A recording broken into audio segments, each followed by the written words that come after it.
What's the word, Bills Mafia? You know what time it is, man. We gotta react because we have our initial 53-man roster along with our practice squad. Salute to all the guys that made it officially. Welcome to the family, baby. Welcome to the family.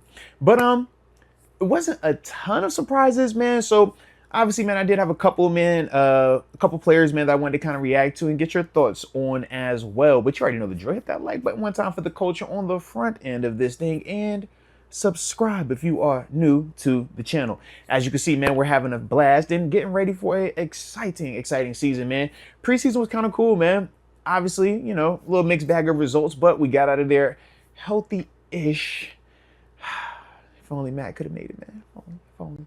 But all things considered, man, we did put officially Matt Milano and Darrington Evans on the injured reserve, but both of those guys are designated to return at some point. We know with Darrington a lot sooner than Matt. We're hoping, you know, best case December, but we will see, man. But the guy that I was very excited to see make the 53-man roster outright initially, Joe Andreessen, man. The UB product, right? We talk about this kid, man, coming in undrafted, scratching and clawing, just taking every single opportunity that was given to him and making the most of it, man. I thought that was really impressive to see because that's not something that always happens, man. It's not something that you can just bank on. Oh, if you get more plays, you're gonna be a better player. Nah, some guys it's the reverse effect, you know. So for Joe to be able to come out here and put together three high productive, just top-notch performances from him in the preseason, man. It was good to see that production rewarded with an outright roster spot, man. So shout out to Joe for that.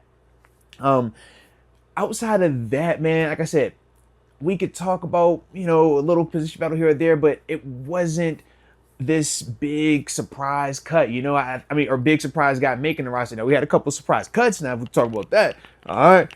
Because, yeah, Daquan Hardy, obviously we know 6th-round draft pick, we just got him. And he was a return man, you know?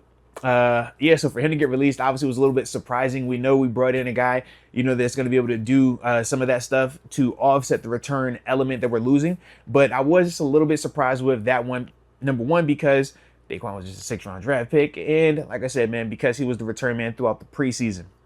But they did bring him back to the practice squad, so we definitely like that. We also, another guy I was surprised by that got released was Kareem Jackson. Kareem Jackson obviously is a dude that's been playing this league forever. Came into the league, I want to say when I came into the league back in 2010, and he's still doing it. Salute you, bro. Salute you.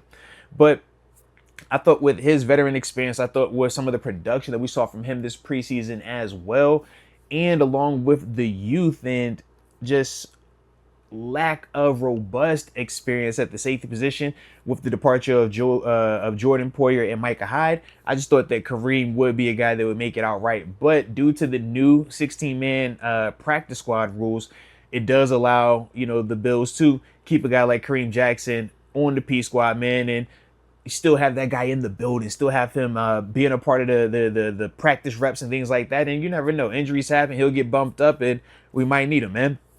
So I did like that, man. It sucked that my man Frank Gore Jr. did not make it outright, but it was good to see him be brought back on the practice squad, man, to just keep that connection there because I thought that he played really well, especially in that last preseason game against the Panthers. And I think that, man, just when you have the ties of Frank Gore Jr. and Frank Gore Sr., man, why mess that up?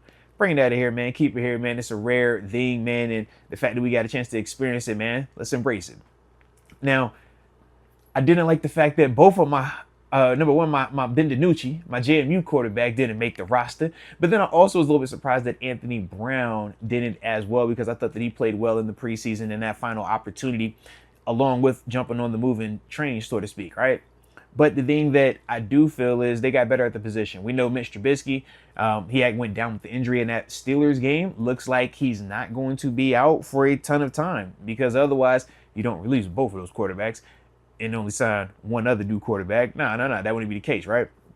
But that was the first part of it. But they also brought over Mike White. You probably remember Mike White was with the Jets.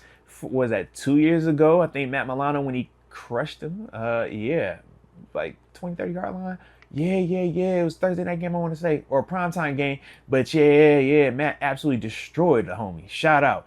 But he was down in Miami last year as well, man. Got some opportunities down there. But a guy that has had some experience and has had some success in this league, man. So the fact that you're able to bring him over as well, now we're looking at that room and it's like, all right, man, we got some guys, we got some production. We got some guys that have done this before and had some success. So I do appreciate that, man. Shout out to Brandon Bean doing what he does, man, combing through and getting everybody, right where they need to be. Now, like I said, those are some of the bigger names that kind of jumped the screen to me, man. The rest of the guys, I don't know, man. I can understand why a Deion Kane doesn't make it or a KJ Hamler, but at the same time, I see why you bring one practice squad as well, because they're still valuable assets. But when you look at, the guys that did make it, Curtis Samuel, right? That's a dude that we're gonna be relying on heavily. We know Keon Coleman. We're going to be relying on him heavily. Matt Collins, we're going to feel, good about that situation, man. So it's like, man, we know there's certain pieces in terms of why we kept these guys, but those are some of the notable names from my perspective that I was like, okay. I mean, I get it, but I could have understood also if those guys did make it. But you know the drill. Let me know your thoughts on the guys that did make the roster, the guys that made the initial 53 and the 16-man practice squad, but also any other guys that you thought should have been on the 53 that, got released and you're like, man, why we didn't get that? Let me know in the comment section. But either way, I appreciate you for tuning in. And just remember this one thing. Don't nobody circle the wagons like the Buffalo Bills.